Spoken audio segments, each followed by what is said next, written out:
My name is Lisa LaDawn, and I'm a breast cancer survivor. I'm a new survivor. I was just diagnosed with breast cancer in December of last year. It came 3 days after Christmas. Wasn't a good time to do that, but anyway, my story's kind of like this. My mom is a breast cancer survivor. In January, she'll be 5 years cancer-free.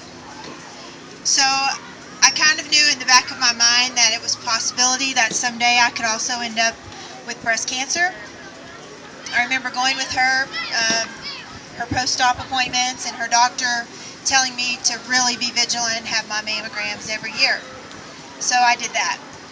So last November, I went for my annual mammogram. I got a call a couple days later. I'd flunked it. So they asked me to come back in for some more films, so I did that. I went up to Central Baptist and had some more films. That was probably a 2-hour process because they took 2 more sets of films and then came out and delivered the news to me that I would need to have a biopsy. I was pretty sure right then and there in that moment that it was cancer. I just felt it. I just knew it. You just kind of have a gut feeling about those things. But it was at that moment in the parking garage at Central Baptist that I just called out to God and I said, "You're going to have to take this because I'll just go crazy. I don't know how to deal with this. Not right now." At that time, I couldn't really see the perfectness of God's timing in my life. But it was. Looking back now, I know it was absolutely perfect. My family and I traveled to Ecuador last fall in August, and we lived there 2 months, completing the process of the adoption of our son Jefferson. And so this diagnosis was just coming 2 months on the heels of getting back home with him. I know now if that diagnosis had come before, we would have never been able to adopt him. So I know it was God's timing in my life.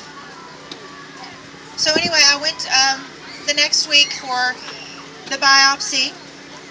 They assured me through that whole process, it's probably nothing. Don't worry about it. We'll call you tomorrow.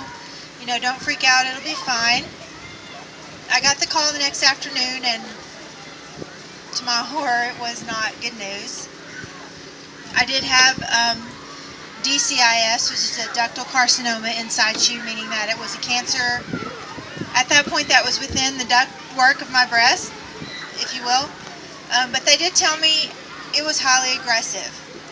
So they wanted me to go the following week and have an MRI of both my breasts just to make sure they hadn't missed anything. I can't tell you how glad I am I had that mammogram on time, because what ended up showing on the MRI was that I had quite extensive cancer in my right breast and that there was some suspicious tissue also in the left breast.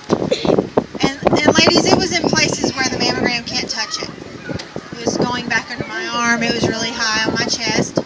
It's just really, really important that you get your mammograms and that you're doing your self-breast exams every month.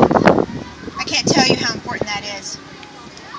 It's estimated that in 2011, there will be 39,250 women who die from breast cancer. Let's make those numbers less next year and the year after.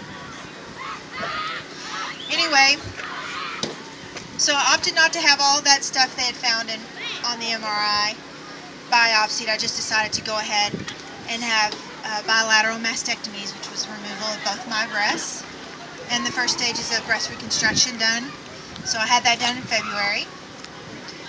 My prognosis is very good. I have a great medical team.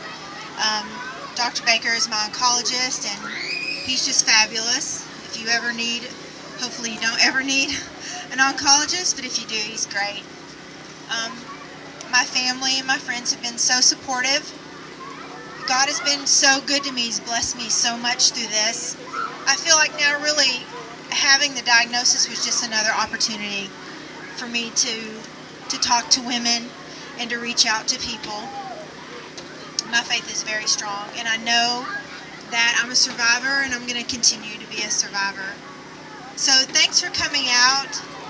Thanks for pitching in and dancing and participating in the auction and everything, and just being supportive. If you have someone in your family who's dealing with breast cancer, or if you find yourself there, just know there are people that you can reach out to. You're not alone. You're never alone. Thanks, everybody.